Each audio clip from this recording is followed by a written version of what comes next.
நல்லதே நடக்கும்.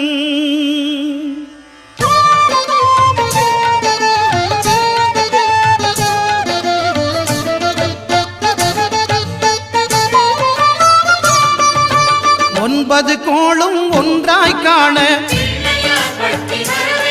அங்கு கற்பகம் என்னும் கடவுளின் மெய்யில்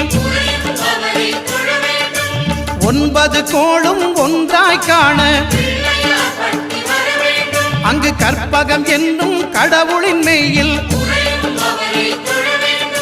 சூரியன் முதலாய் 9 கிரகமும் பலவித குணங்களை கொண்டிருக்கும். எங்கள் கற்பக தருவில் அவை வரும்போது ஒன்றாய் சேர்ந்து பலனளிக்கும்.